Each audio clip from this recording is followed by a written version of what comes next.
Marcus Thompson was the kind of person who lit up every room he entered. At just 22 years old, he had a bright future ahead of him. He was smart, hardworking, and full of dreams that felt within reach. Marcus was studying criminal justice at a local university, driven by his passion for fairness and equality. Growing up in a household where law enforcement was a big part of life, he had always been inspired by his mother, Sarah Thompson. She wasn't just any mom. She was an FBI agent known for her dedication to protecting people and ensuring justice. Marcus admired her deeply and often told his friends how proud he was to be her son. Sarah worked long hours, but she made sure to spend quality time with Marcus whenever she could. They shared countless conversations about their values, things like honesty, respect, and standing up for what's right. Marcus absorbed these lessons like a sponge. Friends described him as someone who genuinely cared about others. He volunteered at community centers on weekends, helped classmates struggling with assignments, and even mentored younger kids interested in pursuing higher education. Everyone who knew Marcus agreed he was destined for greatness. On the evening, everything changed. Marcus didn't feel like anything extraordinary was about to happen. It was a typical night for him. He'd spent hours at the library cramming for an upcoming exam. By the time he left campus, it was already late. The streets were quiet, and the air carried a slight chill. As he drove home in his modest sedan, his mind wandered between thoughts of the test he had prepared for and plans for the weekend. He hummed along to the soft music playing on the radio, feeling content. But then, out of nowhere, blue and red lights flashed behind him. Marcus glanced at his rearview mirror, confused. Had he done something wrong? He quickly ran through his mental checklist. Was he speeding? No. Did he run a stop sign? Definitely not. After a moment, he realized one of his taillights must have burned out, a minor issue he hadn't noticed earlier. Sighing softly, he signaled and pulled over onto the shoulder of the road. As he came to a stop, Marcus reminded himself to stay calm. He'd heard stories from his mom about traffic stops and knew they could sometimes go sideways if emotions got involved. This wasn't a big deal, he thought. Just fix the problem, get a ticket if necessary, and move on. He turned off the engine, rolled down his window, and placed his hands on the steering wheel exactly as he'd seen people do in movies. His heart rate was steady, and he tried to focus on taking deep breaths. The officer approached slowly, his flashlight beam cutting through the darkness. Through the glare, Marcus squinted to see the figure walking toward his car. The officer tapped on the window, and Marcus lowered it further. "Good evening, sir," the officer said gruffly. "Do you know why I pulled you over?" Marcus nodded politely. "I think one of my taillights might be out. I'm really sorry about that. I'll get it fixed as soon as possible." Instead of responding directly, the officer asked for Marcus's license and registration. "Sure thing," Marcus replied, reaching carefully into his pocket for his wallet. He handed over his driver's license first, before explaining that his registration was in the glove compartment. "I'll grab it real quick," he added, making sure to speak clearly so there wouldn't be any misunderstandings. What happened next unfolded in seconds, though it would haunt Marcus's loved ones forever. Instead of waiting patiently, the officer's tone shifted abruptly. "Keep your hands where I can see them," he barked, his voice sharp and commanding. Startled, Marcus froze for a split second before raising his hands slightly above the steering wheel. "Sir, I'm just getting my registration," he explained calmly. "It's right here in the glove compartment." The officer didn't respond. Instead, he leaned closer to the car window, shining his flashlight directly into Marcus's face. For reasons Marcus couldn't understand, the situation felt tense all of a sudden. Something about the officer's demeanor seemed off, almost aggressive. Marcus repeated himself, trying to sound reassuring. "I'm cooperating fully, sir. My registration is right here." That's when things escalated unnaturally fast. Without warning, the officer shouted again, this time louder and angrier. "Don't make any sudden moves." Before Marcus could react, the officer stepped back, drew his weapon, and fired. The sound of the gunshot shattered the quiet night, echoing like thunder. Marcus barely had time to register what was happening before pain exploded in his chest. Witnesses, driving by later, recounted seeing the horrifying scene unfold. Cars slowed down, some stopping entirely as drivers watched in shock. One woman called 911 immediately, her voice trembling as she described what she saw. "There's a young man slumped over in his car. Oh my God, please hurry." Emergency. Responders arrived quickly, but it was too late. Despite their best efforts, Marcus succumbed to his injuries at the scene. Back at home, Sarah Thompson had no idea her world was about to collapse. She had just finished reviewing case files for work and was settling into bed when her phone rang. Her heart sank the moment she saw the caller ID. It was her precinct. Calls this late at night never brought good news. When she answered, the voice on the other end delivered the devastating update. Her son had been shot during a routine traffic stop and didn't survive. For a moment, Sarah couldn't process the words. Her knees buckled, and she sank to the floor, clutching the phone tightly. Tears streamed down her face as reality set in. How could this happen? Why? These questions swirled in her mind as grief overwhelmed her. But amidst the anguish, another emotion began to take root. Determination. Sarah vowed to find out exactly what had happened to her beloved son, and to ensure that whoever was responsible would face consequences. Thus began a journey that would test Sarah's strength, resilience, and faith in the system she had devoted her life to serving. Little did she know, the events of that fateful night would spark outrage far beyond her small community, igniting a national conversation about accountability, prejudice, and the urgent need for change in law enforcement practices. The moments following the shooting felt like a blur to everyone involved. Witnesses who had stopped their cars along the dark stretch of road described the scene as chaotic and surreal. One man, a truck driver named James, sat frozen in his vehicle, unsure whether to step out or stay put. He could see the officer pacing near Marcus's car, his gun still drawn, while Marcus remained motionless behind the wheel. Another witness, a young woman named Lisa, clutched her phone tightly as she recorded snippets of the incident, her hands shaking so badly that the video was slightly blurry. "I couldn't believe what I was seeing," she later told reporters. "It all happened so fast." Emergency services arrived within minutes, but by then, it was clear that Marcus was beyond help. Paramedics worked frantically trying to revive him, but the injuries were too severe. Blood pooled on the car seat, staining the fabric and serving as a grim reminder of the violence that had just occurred.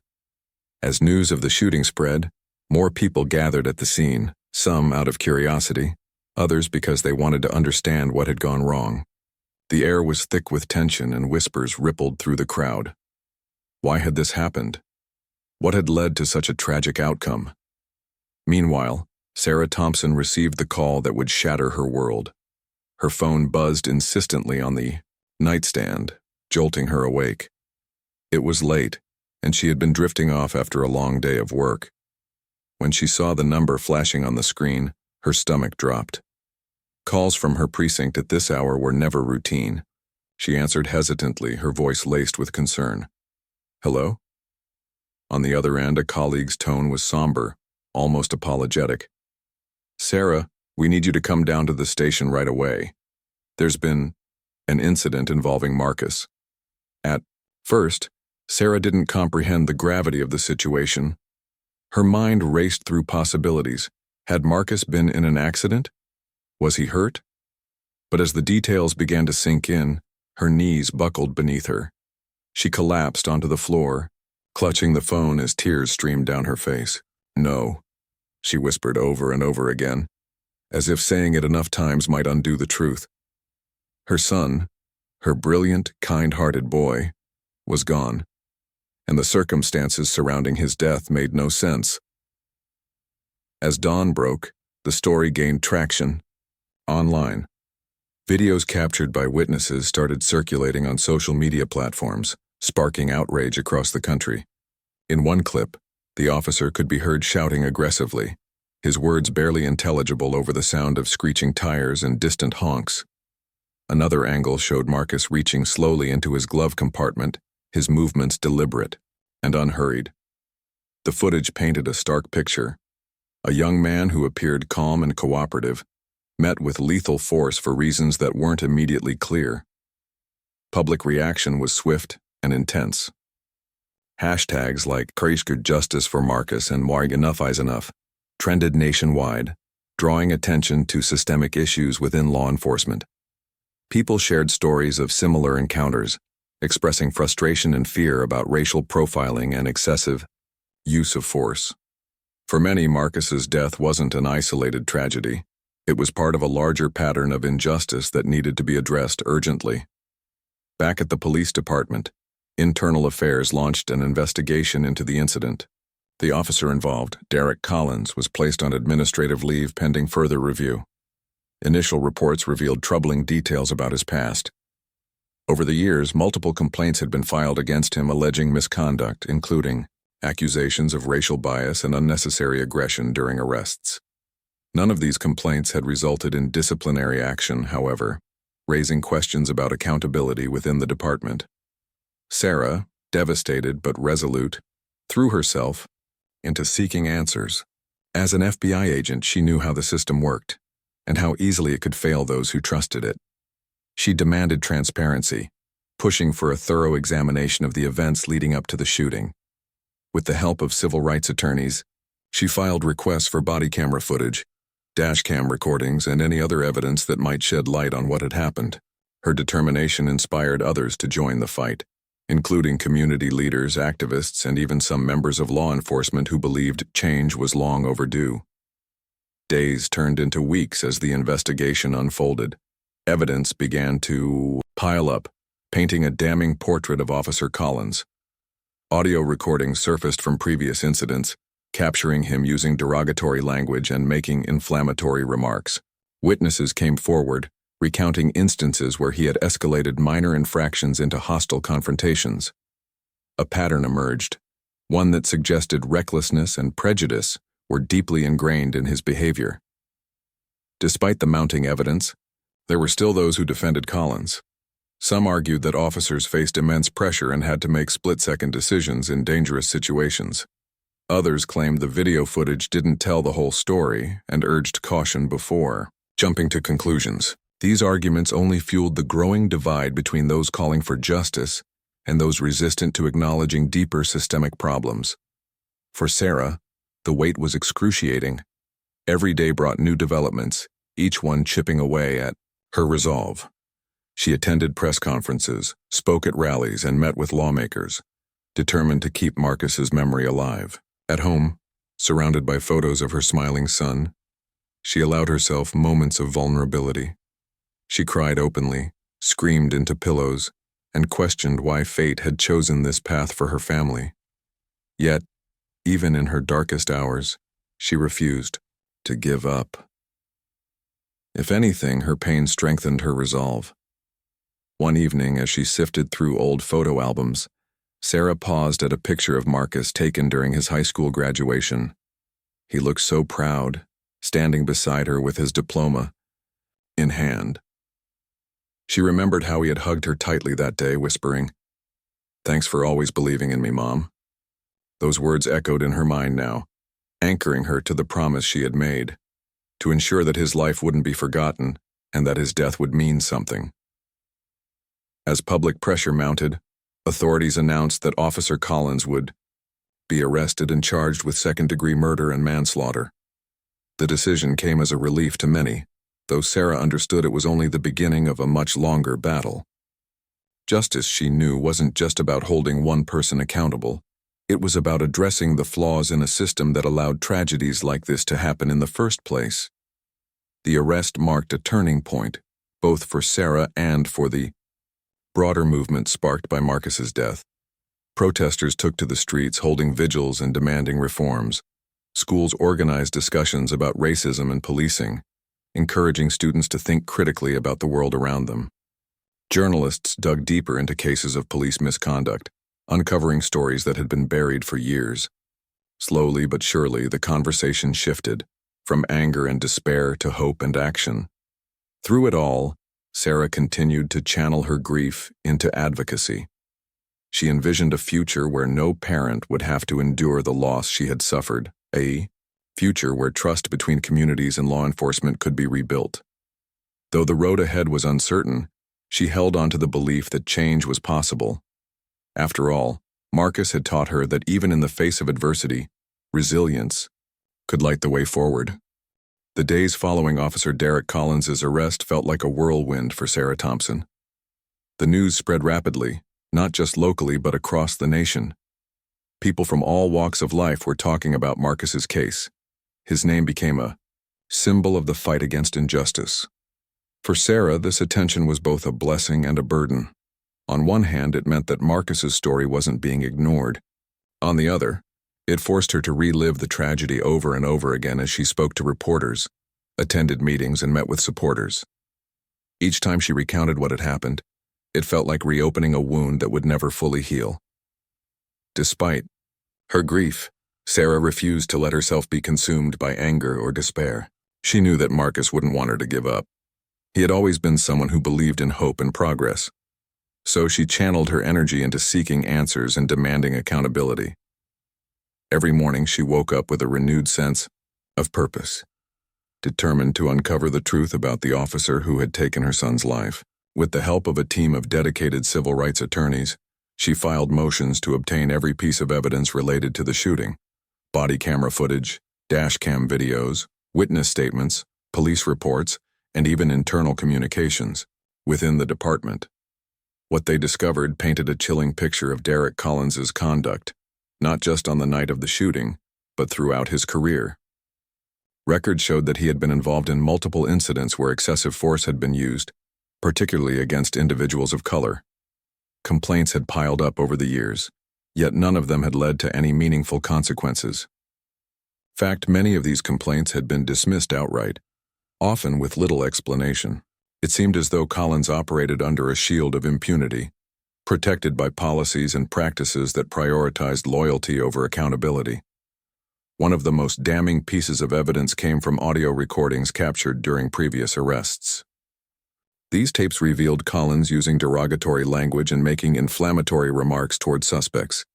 In one instance, he referred to a young black man as just another thug, while handcuffing him unnecessarily rough. Another recording included a conversation between Collins and a fellow officer, where they joked about racial profiling and laughed about how certain neighborhoods were always trouble. Hearing these words sent chills down Sarah's spine. How could someone like this still be wearing a badge? As more details emerged, public outrage grew louder.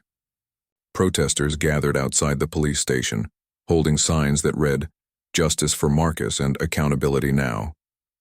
Social media played a crucial role in amplifying the message, with hashtags like Say His Name trending globally. Celebrities, activists, and politicians joined the chorus, calling for systemic reforms to address the deep-rooted issues within law enforcement. Even late-night talk show hosts dedicated segments to discussing the case, highlighting how Marcus's death was emblematic of a much larger problem. But amidst the noise, there were also skeptics.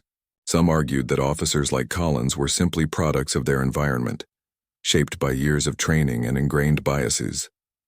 Others claimed that policing was inherently dangerous and required split-second decision-making, which sometimes resulted in tragic outcomes.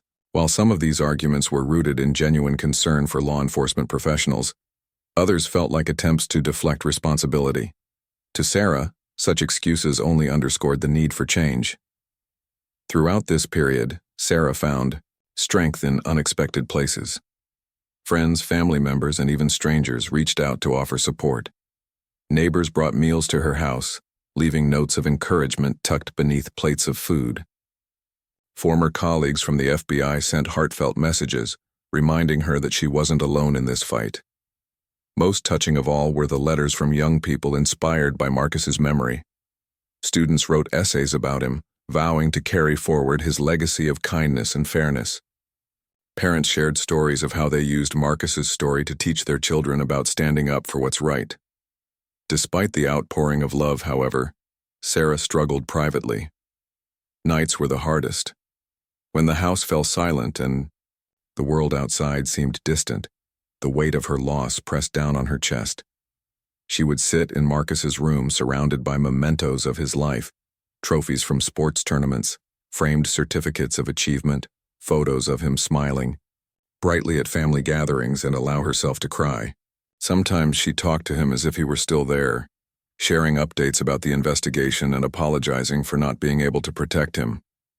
During one particularly difficult evening, Sarah stumbled upon an old journal Marcus had kept during high school.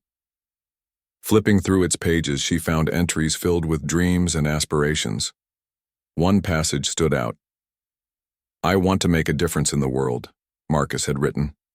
"Even if it's small, I want to leave things better than I found them." Those words struck a chord deep within her. They reminded her why she couldn't afford to give up, not when so much work remained to be done. With renewed determination, Sarah threw herself into advocacy efforts. She began attending town hall meetings, speaking passionately about the need for reform. Her speeches resonated with audiences because they combined raw emotion with practical solutions. She called for stricter accountability measures, including independent oversight boards to review cases of alleged misconduct. She advocated for mandatory de-escalation training and cultural sensitivity programs for officers. And she pushed for transparency, urging departments to release data on use of force incidents and disciplinary actions taken against officers.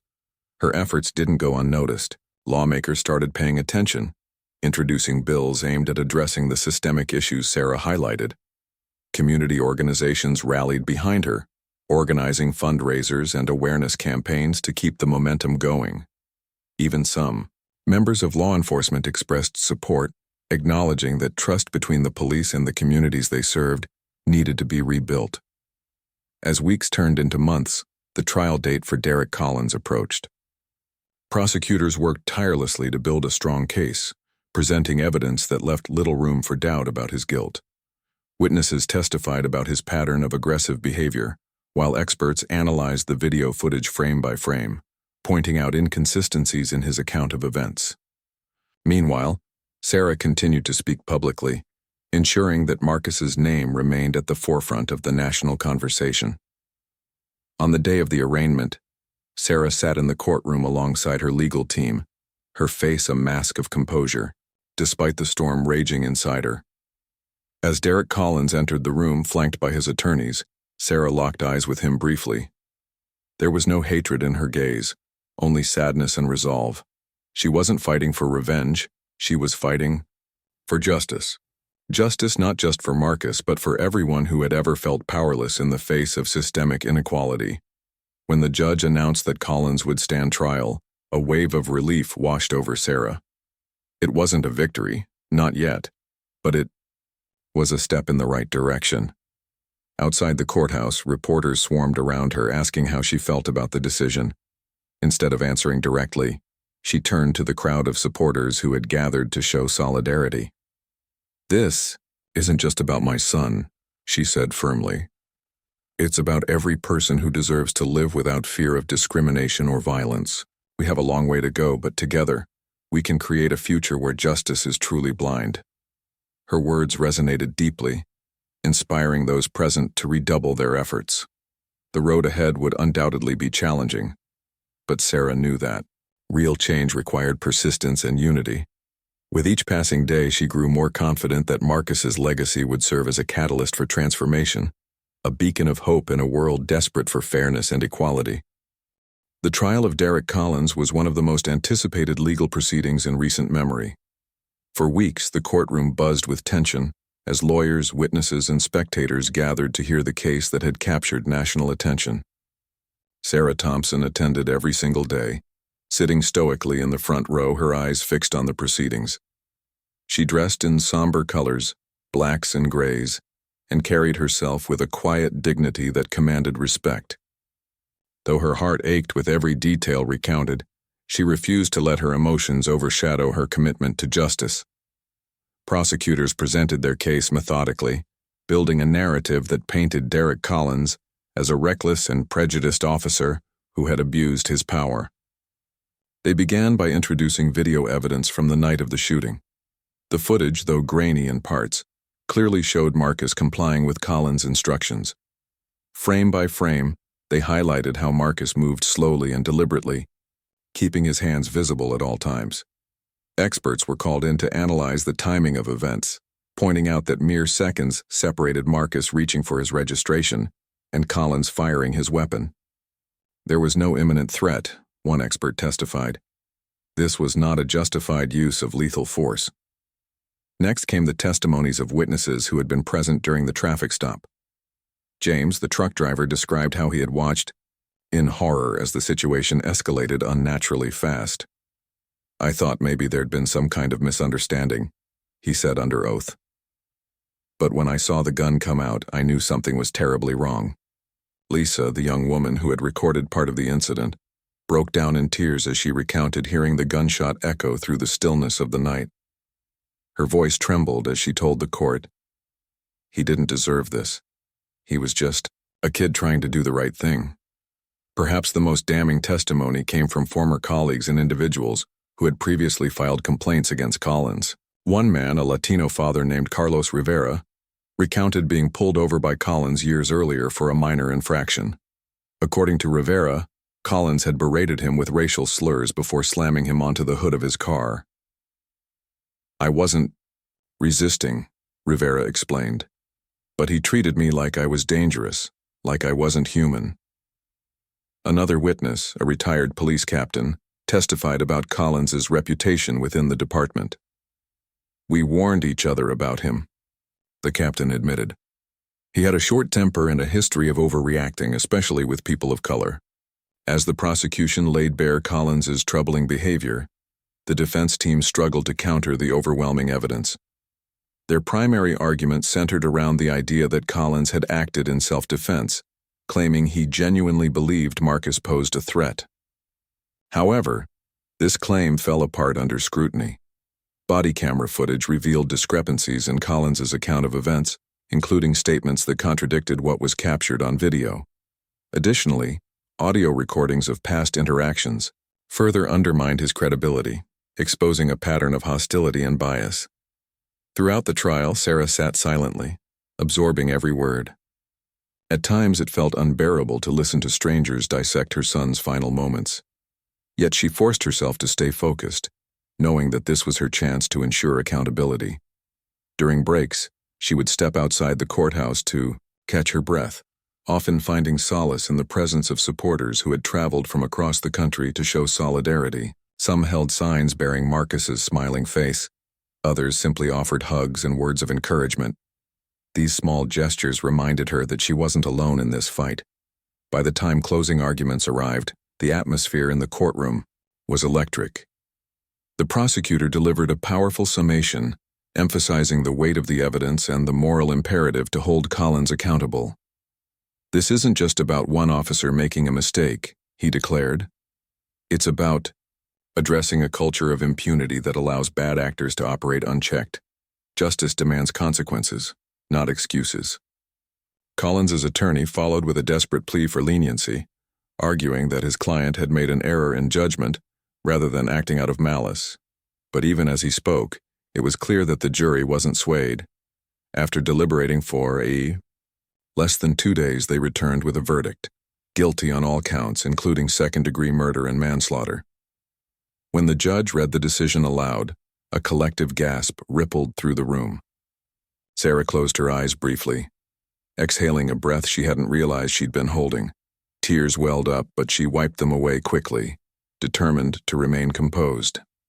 As Collins was led out of the courtroom in handcuffs, sentenced to 25 years in prison without parole, Sarah finally allowed herself a moment of reflection. This conviction was a victory, yes, but it was bittersweet. No amount of punishment could bring Marcus back. In the days following the verdict, media outlets hailed the outcome as a landmark moment for accountability in law enforcement. Headlines proclaimed phrases like "justice prevails" and "systemic change within reach." Activists celebrated the ruling as proof that public pressure and persistent advocacy could yield results. Yet for Sarah, the celebration felt hollow. While she was grateful that Collins had been held responsible, she couldn't shake the feeling that the system itself remained deeply flawed. A single conviction wouldn't erase decades of systemic racism or prevent future tragedies unless broader reforms were implemented. Determined to honor Marcus's memory, Sarah channeled her energy into creating lasting change. She founded the Marcus Thompson Foundation, an organization dedicated to promoting fairness, transparency, and equity within law enforcement. The foundation focused on 3 key areas: education, policy reform, and community engagement. Through educational initiatives, they provided resources for schools to teach students about civil rights and social justice. Policy reform efforts targeted legislative changes, advocating for stricter accountability measures and improved training programs for officers. And through community engagement, they fostered dialogue between residents and law enforcement, working to rebuild trust where it had eroded. Sarah also embarked on a nationwide speaking tour, sharing Marcus's story at conferences, universities, and community centers. Her speeches combined personal anecdotes with calls to action, urging audiences to confront uncomfortable truths about inequality and privilege. Marcus believed in fairness, she often said. He believed that everyone deserved to be treated with dignity and respect. Let's make sure his belief becomes our reality. Her message resonated deeply, inspiring countless individuals to take up the mantle of activism. Young people in particular responded passionately, organizing marches, writing letters to elected officials, and starting grassroots campaigns to push for reform. Social media played a pivotal role in amplifying these efforts, with hashtags like Honor Marcus Legacy trending alongside stories of local successes. Slowly, but surely, momentum began to build. Back home, Sarah found comfort in small victories. She kept a scrapbook filled with notes and drawings sent by supporters, children's crayon sketches of peace signs and rainbows, heartfelt letters from strangers thanking her for her courage. Each item served as a reminder that Marcus's life had touched others even in death. On quiet evenings, she would sit by the window, flipping through the pages and reflecting on how far she had come since that fateful night. Still, there were moments when grief threatened to overwhelm her. Late at night, when the house was silent and the world outside seemed distant, memories of Marcus flooded her mind. She missed his laugh, his optimism, his unwavering belief in the goodness of people. There were days when she questioned whether she was doing enough, whether any amount of advocacy could truly compensate for the loss she had endured. But then she would remember his words, "Leave things better than you found them," and find strength in the knowledge that she was honoring his legacy. As months passed, the impact of Sarah's work became increasingly visible. Several states adopted legislation inspired by the Marcus Thompson Foundation, implementing reforms aimed at reducing police brutality and increasing transparency. Mandatory body cameras became standard practice in numerous departments, while independent oversight boards were established to review cases of alleged misconduct. Training programs emphasized de-escalation techniques and cultural sensitivity, encouraging officers to approach situations with empathy rather than aggression. Though progress was slow and incremental, Sarah took pride in knowing that her efforts were contributing to meaningful change.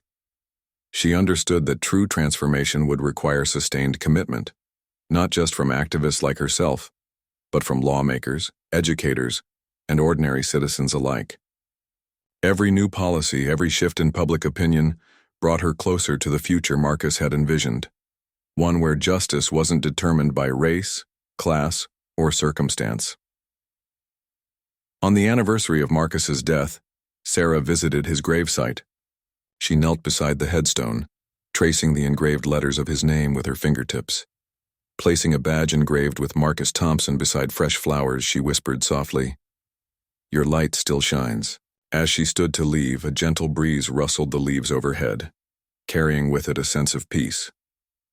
In that moment, Sarah felt certain of one thing: Marcus's legacy would endure, lighting the way for generations to come. Sarah Thompson's journey didn't end with the conviction of Derek Collins. If anything, it marked the beginning of a new chapter, one defined by resilience, determination, and an unyielding commitment to creating a better world in Marcus's name. The pain of losing her son never faded completely, but Sarah learned to carry it differently. She transformed her grief into action, channeling every ounce of energy into ensuring that no other family would have to endure what she had gone through. The Marcus Thompson Foundation quickly gained momentum, becoming a beacon of hope for communities across the country. Its mission was simple yet profound: to combat systemic racism within law enforcement and advocate for reforms that prioritized fairness, transparency, and accountability. Under Sarah's leadership, the foundation launched several initiatives aimed at addressing the root causes of police misconduct while fostering trust between officers and the people they served. One of the foundation's most impactful programs focused on education. Sarah believed that change started with awareness, so she worked tirelessly to develop curricula designed to teach students about civil rights, social justice, and the importance of empathy. These lessons weren't just theoretical. They were grounded in real-life examples, including Marcus's story. Schools began incorporating these materials into their classrooms, sparking meaningful discussions among young people about privilege, inequality, and the role of law enforcement in society. Teachers reported seeing a noticeable shift in their students' perspectives, as many expressed a desire to contribute positively to their communities. In addition to educational outreach, the foundation pushed for legislative changes at both state and federal levels. Sarah collaborated with lawmakers, activists, and legal experts to draft bills that addressed long-standing issues within policing practices. Mandatory body cameras became a key focus, as did the establishment of independent oversight boards tasked with reviewing cases of alleged misconduct.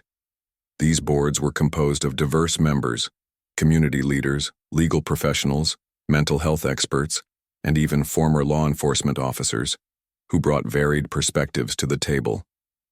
Their goal was to ensure impartial investigations and hold officers accountable when necessary. Another cornerstone of the foundation's work was community engagement. Sarah understood that rebuilding trust required open dialogue, so she organized town hall meetings where residents could voice their concerns directly to local law enforcement officials. At first, these gatherings were tense, with emotions running high on both sides. But over time, they evolved into constructive conversations that fostered mutual understanding. Officers listened as community members shared stories of fear and frustration, while residents heard firsthand accounts of the challenges officers faced daily. It wasn't easy, but progress was made, one conversation at a time. As the foundation's influence grew, Sarah traveled extensively, speaking at conferences, universities, and rallies. Her speeches were powerful not because of polished rhetoric, but because of their raw honesty. She spoke openly about her loss, sharing intimate details about Marcus's life and the void his death had left behind. Yet, she always ended on a hopeful note, urging audiences to take action rather than dwell on despair. Marcus believed in fairness, she often said. He believed in kindness. Let's honor him by making those values our guiding principles.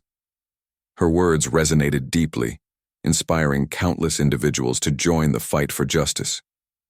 Young people in particular responded passionately, organizing marches, writing letters to elected officials, and starting grassroots campaigns to push for reform.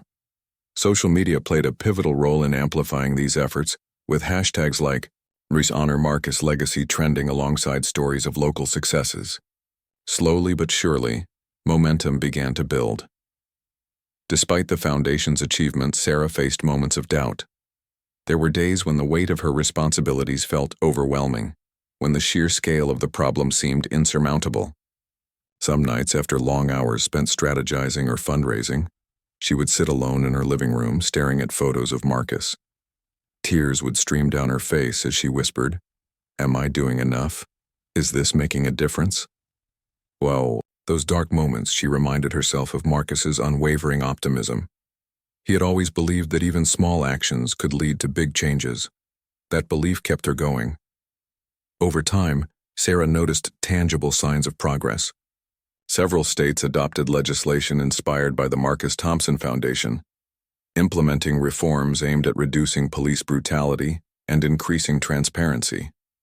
Mandatory body cameras became standard practice in numerous departments, while independent oversight boards were established to review cases of alleged misconduct.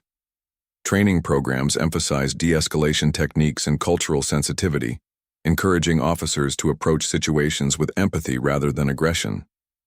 Perhaps, the most rewarding aspect of Sarah's work was witnessing its impact on individual lives. She received countless letters from people whose perspectives had shifted thanks to the Foundation's efforts. A teenager from Ohio wrote to say that hearing Marcus's story had inspired her to pursue a career in criminal justice reform. A retired officer from Texas thanked Sarah for helping him confront biases he hadn't realized he held. Even skeptics who initially dismissed the movement as unrealistic reached out to express gratitude for the Foundation's balanced approach. Back home, Sarah found solace in small victories. She kept a scrapbook filled with notes and drawings, sent by supporters, children's crayon sketches of peace signs and rainbows, heartfelt letters from strangers thanking her for her courage. Each item served as a reminder that Marcus's life had touched others, even in death. On quiet evenings, she would sit by the window, flipping through the pages and reflecting on how far she had come since that fateful night. Still, there were moments when grief threatened to overwhelm her. Late at night, when the house was silent, and the world outside seemed distant, memories of Marcus flooded her mind. She missed his laugh, his optimism, his unwavering belief in the goodness of people. There were days when she questioned whether she was doing enough, whether any amount of advocacy could truly compensate for the loss she had endured, but then she would remember his words, "Leave things better than you found them," and find strength in the knowledge that she was honoring his legacy. Through it all, Sarah remained steadfast in her belief that change was possible. She knew the road ahead would be long and challenging, requiring sustained commitment from everyone involved. True transformation wouldn't happen overnight. It would take years, perhaps decades, of persistent effort. But each new policy, each shift in public opinion, brought her closer to the future Marcus had envisioned, one where justice wasn't determined by race, class, or circumstance.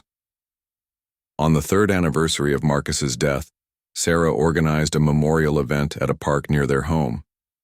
Hundreds of people attended, including friends, family members, activists, and strangers who had been moved by Marcus's story. Together they planted a tree in his honor, a symbol of growth, resilience, and enduring hope. As Sarah stood beneath its branches, watching children play and adults embrace, she felt a sense of peace wash over her. The journey was far from over, but she knew Marcus's light would continue to shine brightly, illuminating the path toward a fairer, more compassionate world. Years had passed since that fateful night when Marcus Thompson's life was cut tragically short, but his legacy continued to grow stronger with each passing day. The changes sparked by Sarah Thompson's relentless advocacy were no longer confined to a single community or state. They rippled outward, touching lives across the nation. What started as a mother's desperate quest for justice evolved into a movement that inspired countless others to take up the mantle of reform. For Sarah, seeing this transformation unfold was both humbling and heartwarming. The Marcus Thompson Foundation became a household name, synonymous with hope, resilience, and progress. Its impact could be seen in schools, police departments, and legislative chambers alike. In classrooms, students learned about civil rights through materials developed by the Foundation, sparking conversations about fairness and equality that extended beyond textbooks. Teachers reported how these lessons empowered young people to think critically about their role in creating a better society. Schools even began hosting annual Marcus Days, where students shared projects and presentations honoring his memory, while discussing ways they could contribute positively to their communities.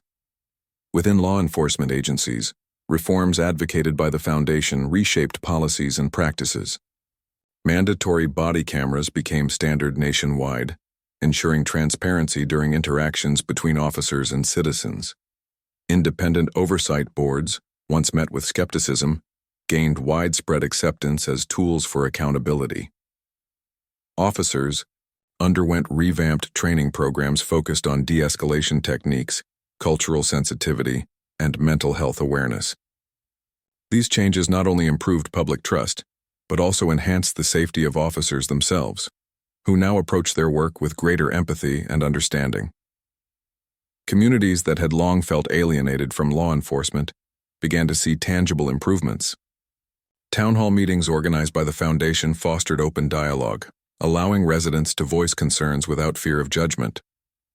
Police departments implemented community policing strategies, encouraging officers to build relationships with the people they served. Foot patrols replaced patrol cars in some neighborhoods, giving officers opportunities to engage meaningfully with residents. Over time, these efforts bridged divides, proving that mutual respect and collaboration were possible. Sarah's tireless work earned her recognition far beyond what she had ever imagined. She received awards and honors from organizations dedicated to social justice, human rights, and education. Yet none of these accolades mattered more to her than the stories she heard from individuals whose lives had been touched by Marcus's legacy. A young man named Jamal, who had grown up in a neighborhood plagued by violence, wrote to thank Sarah for inspiring him to pursue a career in criminal justice reform. An officer named Maria shared how the Foundation's training programs helped her approach difficult situations with compassion rather than confrontation. These personal accounts reinforced Sarah's belief that change was happening, not just at a systemic level, but in hearts and minds. Despite all the progress, Sarah remained acutely aware of the challenges ahead. Racism, prejudice, and inequality were deeply entrenched issues that wouldn't disappear overnight. There were still moments when setbacks tested her resolve, when new cases of police misconduct made headlines, or when proposed reforms faced resistance from entrenched interests. But Sarah refused to let these obstacles deter her. Instead, she used them as fuel to keep pushing forward, reminding herself of the promise she had made to Marcus, to leave the world better than she found it. On what would have been Marcus's 30th birthday, Sarah visited his gravesite early in the morning before the sun had fully risen. She carried a bouquet of flowers and a small badge engraved with his name, symbols of love and remembrance. Kneeling beside the headstone, she traced the letters of his name with her fingers, feeling the familiar ache of loss mixed with pride. "You'd be so proud of everything we've accomplished," she whispered, her voice steady despite the lump in her throat. "But we're not done yet." As she stood to leave, a gentle breeze rustled the leaves above, carrying with it a sense of peace. It was as if Marcus were there with her, smiling softly and urging her to continue. Sarah took a deep breath, squared her shoulders, and walked back to her car, ready to face another day of advocacy. That evening, the Foundation hosted a special event to celebrate Marcus's life and legacy. Hundreds of people gathered in a park, illuminated by strings of lights, creating an atmosphere of warmth and unity. Children ran around playing games while adults mingled, sharing stories of how Marcus's story had impacted them. At the center of the gathering stood a towering tree planted years earlier in his honor, a living testament to growth and resilience. Beneath its branches, Sarah addressed the crowd, her voice filled with emotion. Marcus believed in fairness, kindness, and the power of community, she said, pausing to collect herself. He believed that even in the face of adversity, we could create something beautiful. Today I see his vision coming to life, not because of me, but because of all of you. Because of your courage, your determination, and your willingness to stand up for what's right. Her words drew applause, followed by a moment of silence as attendees reflected on the journey thus far. Then, one by one, people stepped forward to tie ribbons around the tree's trunk, each ribbon representing a commitment to continue fighting for justice. Some wrote messages on the ribbons, vowing to mentor young people, advocate for policy changes, or simply treat others with more kindness. By the end of the evening, the tree was adorned with hundreds of colorful ribbons, swaying gently in the breeze. For Sarah, this image encapsulated everything she had worked toward, a collective effort to honor Marcus's memory by building a brighter future. Though the pain of losing him never fully disappeared, she found solace in knowing that his light still shone brightly. His story had become a catalyst for change, inspiring generations to come. In the years that followed, Sarah continued to lead the foundation, expanding its reach and deepening its impact. She traveled less frequently, choosing instead to focus on mentoring younger activists who had joined the cause. Together, they tackled emerging challenges, adapting strategies to address evolving issues within law enforcement and society at large. Through it all, Sarah remained grounded in her purpose, drawing strength from the knowledge that Marcus's legacy lived on, not just in monuments or memorials, but in the actions of those committed to making the world a fairer place. Late one night, as she sat in her quiet living room surrounded by photos of Marcus, Sarah allowed herself a rare moment of reflection. She thought about the boy who had once dreamed of becoming an FBI agent like his mom, the young man who had volunteered tirelessly to help others, and the son whose laughter still echoed in her memories. Tears welled up, but so did a smile. "You did it, Marcus," she murmured softly. "You showed us what it means to shine, even in the darkest times." And with that, Sarah turned off the lamp, letting the room fall into darkness. Outside, the stars twinkled brightly against the night sky, a reminder that even in the vastness of the universe, individual lights could make a difference.